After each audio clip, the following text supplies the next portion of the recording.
اس صورت میں اللہ تعالیٰ نے ایک اہم مضمون یہ بھی بیان کیا کہ توبہ کا دروازہ موت تک کے لیے کھلا ہوا ہے. قل یا عبادی الذین اسرفوا علی انفسہم لا تقنطوا من رحمت اللہ. اے وہ لوگوں جو اپنے نفس پر زیادتی کر چکے ہو, گناہ نہیں, گناہ سے بھی بڑھ کر چیز, بہت زیادہ گناہ کر کے اپنے نفس کو ہلاک کر دیا ہے, تو اللہ فرماتے ہیں لا تقنطوا من رحمت اللہ, اللہ کی رحمت سے نا امید مت. کیا مطلب کہ گناہ کر کے اگر ہم تھک گئے ہیں تو نا امید نہ ہو, ابھی بھی اللہ ہمیں جنت میں لے جائے گا, یہ مطلب نہیں ہے. مطلب آگے آ رہا ہے اسی آیت میں. فرمایا اب کرنا کیا ہے, وَأَنِيبُوا إِلَىٰ رَبِّكُمْ وَأَسْلِمُوا لَهُ. اب تم اپنے رب کی طرف مائل ہو جاؤ اور اللہ کے فرما بردار بن جاؤ. من قبل ان یاتیکم العذاب, اس سے پہلے کہ اللہ کا عذاب آ جائے. یعنی نا امید مت ہو توبہ سے, اگر توبہ کرو گے تو توبہ قبول ہو جائے گی. لوگ کیا کرتے ہیں کہ گناہ ہو رہے ہیں, کوئی بات نہیں, اللہ کیا ہے, بخشنے والا ہے, مہربان ہے, اللہ نے کہا کہ نا امید مت ہو. تو ایسے لوگوں کو اللہ نے نا امید کیا ہے, جو توبہ کرنے کے لیے آمادہ نہیں ہے, توبہ کا ارادہ نہیں رکھتے. امید ان لوگوں کے لیے ہے جو توبہ کرنا چاہتے ہیں, اور توبہ نام ہے آئندہ کے لیے عزم کرنا کہ آئندہ میں یہ گناہ نہیں کروں گا.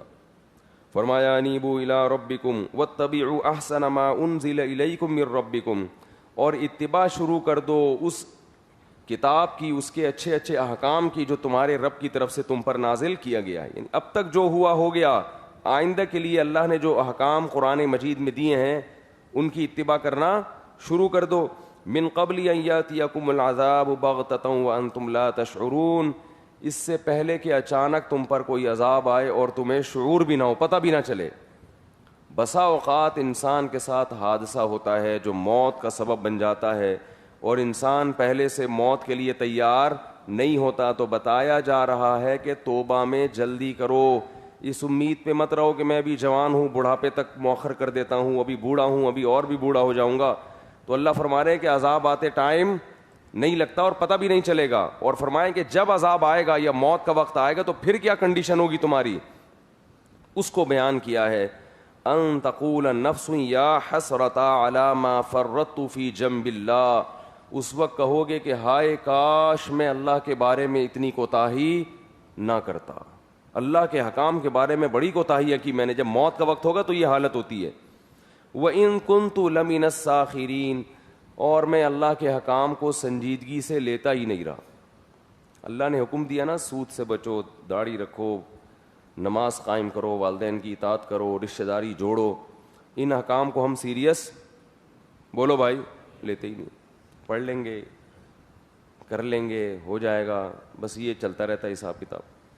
تو وَإِن كُنتُ لَمِنَ السَّاخِرِينَ, موت کے وقت کہو گے کہ میں ان حکام کو سنجیدگی سے لیتا ہی نہیں رہا. او تقولا, فرمایا پھر پتہ ہے کیا کہو گے.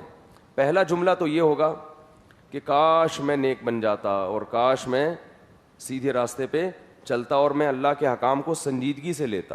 سنتے تھے علماء سے, سنتے تھے ایسا بھی ہوتا ہے, اچھا ہوتا ہے, کوئی نماز پڑھ لے تو ثواب ملتا ہے, نہیں پڑھے تو گناہ کا خطرہ ہوتا ہے, سنتے تھے, مگر اس کو سیریس بولو بھائی نہیں لیا. فرمائے دوسرا جملہ کیا نکلے گا, لو ان اللہ ہدانی لکنت من المتقین, اگر اللہ مجھے سیدھے راستے پہ چلا دیتا تو پرہیزگار بن جاتا. اللہ نے تو چلایا ہی نہیں. یہ قصور کس کا ہے معاذ اللہ, کس کا قصور ہے؟ جب پریشان ہوتا ہے نا آدمی تو اپنا جرم تسلیم کرنا آسان نہیں ہوتا, دوسرے پہ ڈالو. تو اللہ نے میری قسمت میں ہدایت لکھی نہیں تھی, اس لیے میں یہ مصیبت میں ہوں. فرمایا تقول حین تر العذاب, لیکن جب عذاب اپنی آنکھوں سے دیکھے گا تو پھر کیا کہے گا, لو ان لی کرۃ فاکون من المحسنین, اے اللہ ایک دفعہ دوبارہ دنیا میں جانے کا موقع دے دے, میں نیک بن کے دکھاؤں گا. محسنین, متقین سے اوپر کا درجہ ہے محسن. تقویٰ کا معنی گناہوں سے بچنا, بس فرائض واجبات پورے کرنا, اور محسن کہتے ہیں ہر عمل کو درجہ احسان تک پہنچانا. اے اللہ ایک دفعہ مہلت دے دے, صرف متقین ہی بن کے دکھاؤں گا, بلکہ ہر چیز میں درجہ احسان تک پہنچوں گا. تہجد ہوگی تو ہوتی چلی جائے گی, تلاوت ہوگی تو ہوتی چلی جائے گی, صدقات و خیرات تو کرتا ہی چلا جاؤں گا. اللہ تعالیٰ فرماتے ہیں بلا قد جات کا آیاتی فکذبت بہا واستکبرتا. فرمایا تیرے پاس میری نشانیاں آتی رہیں، تو ان کا انکار کرتا رہا، تکبر کرتا رہا. وَكُنْتَ مِنَ الْكَافِرِينَ وَيَوْمَ الْقِيَامَةِ تَرَى الَّذِينَ كَذَبُوا عَلَى اللَّهِ وُجُوهُهُمْ مُسْوَدَّةٌ. فرمایا ان کے چہرے قیامت کے دن سیاہ ہوں گے، سیاہ، دوبارہ مہلت نہیں ملتی. تو اس لیے بھائی ہمیں اپنے اعمال کا جائزہ لینا چاہیے کہ توبہ کو ہم مؤخر نہ کریں. توبہ کن چیزوں سے ہوتی ہے؟ کبیرہ گناہوں سے. ان تجتنبوا کبائر ما تنہون عنہ نکفر عنکم سیئاتکم. فرمایا اگر تم کبیرہ گناہوں سے بچو گے تو چھوٹی موٹی خطائیں ہم، بولو بھائی،